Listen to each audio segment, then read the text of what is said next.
Perkenalkan, nama saya Deka Indriani, NIM D111118111.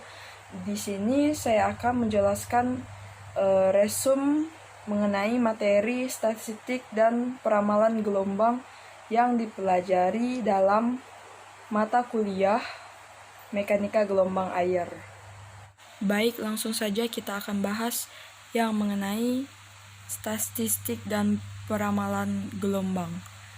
Seperti yang kita tahu, pada umumnya gelombang yang ada di alam adalah tidak teratur atau acak dan sangat kompleks karena masing-masing gelombang di dalam deretan gelombang mempunyai sifat-sifat yang berbeda, sehingga gelombang alam harus dianalisa secara statistik.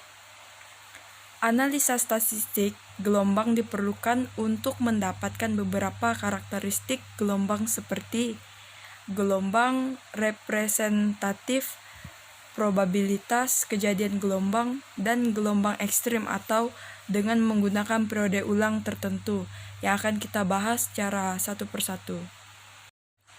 Untuk gelombang representatif, yaitu di mana dalam perencanaan bangunan-bangunan pantai perlu dipilih tinggi dan periode gelombang individu atau individual wave yang dapat mewakili suatu spektrum gelombang yang biasa dikenal atau disebut juga dengan gelombang representatif.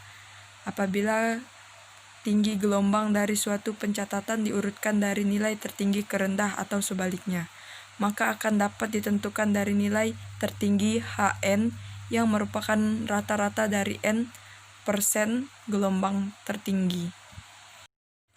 Biasanya periode signifikan didefinisikan sebagai periode rata untuk sepertiga gelombang tertinggi.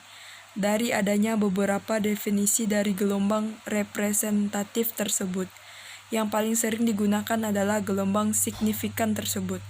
Seperti yang akan kita bahas dalam bagian yang kedua, ini di mana terdapat peramalan gelombang yang diperoleh adalah gelombang signifikan di dalamnya.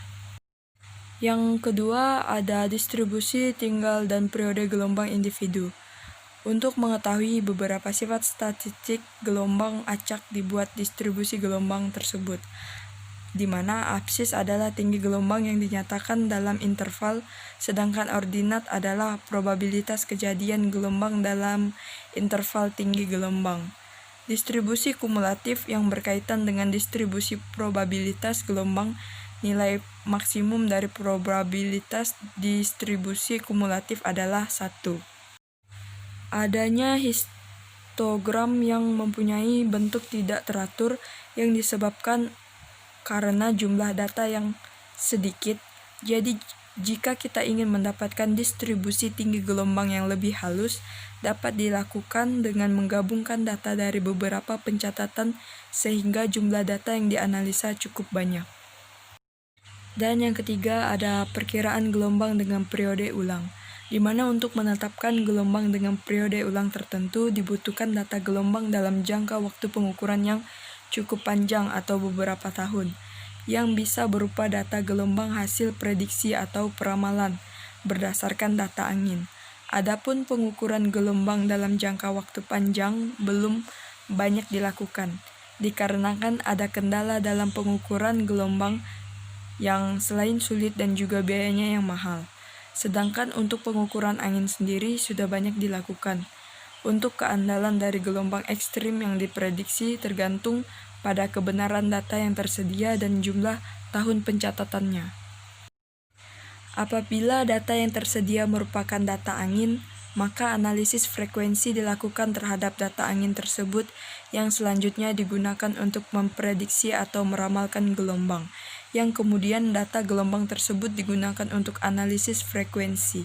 Dalam hal ini, gelombang hasil peramalan adalah gelombang signifikan. Fungsi distribusi probabilitas diberikan dua metode untuk memprediksi gelombang dengan periode ulang tertentu, yaitu ada distribusi Gumbel dan distribusi Weibull. Berikut ini contoh penyelesaian dari metode distribusi Gumbel. yaitu bisa kita lihat pada tabel gelombang signifikan untuk 10 tahun pencatatan. Kemudian juga ada tabel perhitungan gelombang dengan periode ulang, yang dimana untuk M sendiri yang merupakan nomor urut yang bisa kita lihat pada tabel dari nomor urut 1 sampai yang ke-10. Sedangkan untuk mencari HSM-nya sendiri, yaitu yang merupakan urutan data gelombang dari yang besar sampai yang terkecil. HSM sama dengan jumlah rumus HSM yang seperti pada tabel tadi, jumlahnya sama dengan 27,2 dibagi dengan 10 dengan nomor urut 10 pada tabel tadi. Dapatlah hasil 2,72. Sedangkan untuk YM-nya sama dengan jumlah YM kuadrat dibagi dengan 10. Dapatlah hasilnya 1,55637. Untuk deviasi standar data tinggi gelombang signifikan dengan rumus tau sama dengan 1 dibagi N dikurang 1. N sigma I sama dengan 1, HMS dikurang H so MS dipangkatkan dengan 2, kemudian dipangkatkan lagi dengan setengah. Kemudian selanjutnya tinggal dimasukkan dengan angkanya, terus mendapatkan hasil akhirnya. Kemudian kita akan mencari untuk nilai A dan B-nya, dimana rumus untuk mencari A yaitu ada N sigma HSM dikali YM dikurang sigma HSM dikali sigma YM dibagi dengan N sigma YM kuadrat dikurang sigma YM dikuadratkan. Kemudian kita akan masukkan angkanya dan mendapat hasilnya. Selanjutnya kita akan mencari nilai B, di mana nilai B sendiri rumusnya HSM dikurang AYM.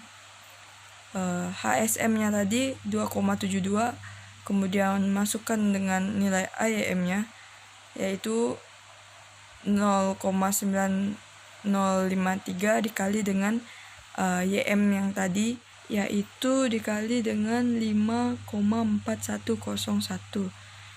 Dengan hasil akhir sama dengan min 2,5377.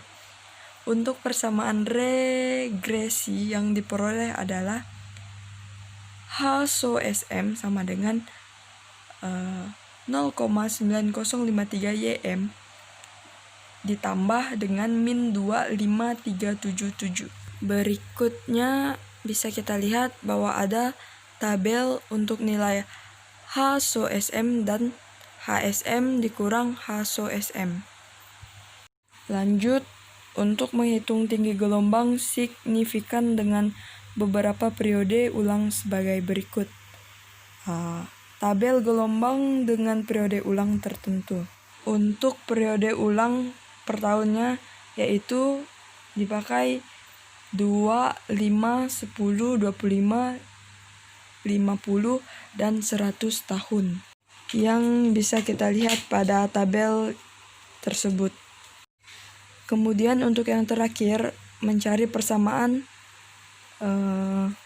tau R sama dengan tau NR dikali tau HS. Tau HS sendiri yaitu sama dengan deviasi standar dari gelombang signifikan.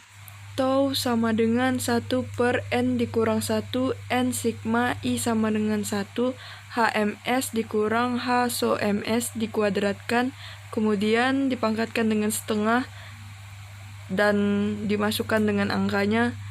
Setelah mendapat hasil akhirnya, lanjut untuk mencari tau R-nya sama dengan tau NR dikali dengan hasil tau-nya tadi.